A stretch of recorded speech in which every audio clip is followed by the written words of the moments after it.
गर्न सक्यो भने के हो भन्ने कुराबाट होइन बिरामी हो कि होइन होइन मलाई समस्या छ कि छैन भन्ने त्यसलाई त्यति बेलै हामीले स्कुलको लेभलमै अवेरनेस लगाएर सचेतना बनाएर यस्तो पनि रोग हुन्छ है भनेर भयो भने धेरैको जीवन चाहिँ बर्बाद हुनबाट बाँच्छ है।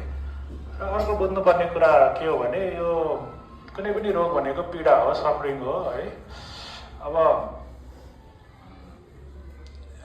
यसले अब कुनै रोग लिएर बस्छु भन्यो कसैले, जस्तै खुट्टामा घाउ नै भएको छ, प्रपर वेमा ट्रिटमेन्ट लियो, ड्रेसिङ गर्यो होइन, स्टिचहरू लगायो भने हिलिङ छिटो हुने भयो र रिकभरी फास्ट हुने भयो हो।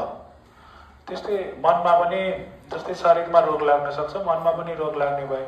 अब मनमा लागेको रोगको पनि त्यही हिसाबले जे जस्तो आजको मितिमा अभाइलेबल ट्रिटमेन्टहरू छ त्यसको सहयोग लिँदा फेरि हामी छिटो रिकभर हुन पायौँ।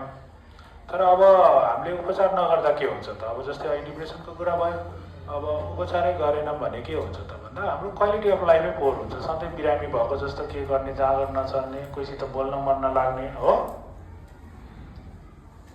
होइन, एक्लै बस्ने भन्ने कुरा आयो नि अघि, अँध्यारोमा बस्छ, एक्लै बस्छ, टोलाएर बस्छ, कोहीसित बोल्दैन भने यो कुराहरू जे जस्तो भयो लक्षण भयो भने रमाइलो त होइन नि त। यो उमेरमा एक्लै टोलाएर बस्ने हो र हामी चाहिँ संसार हेर्न आएको हो नि त होइन, इन्टरेक्ट गर्नु पऱ्यो, नयाँ कुरा सिक्नु पऱ्यो, इन्जोय गर्ने हो नि त होइन।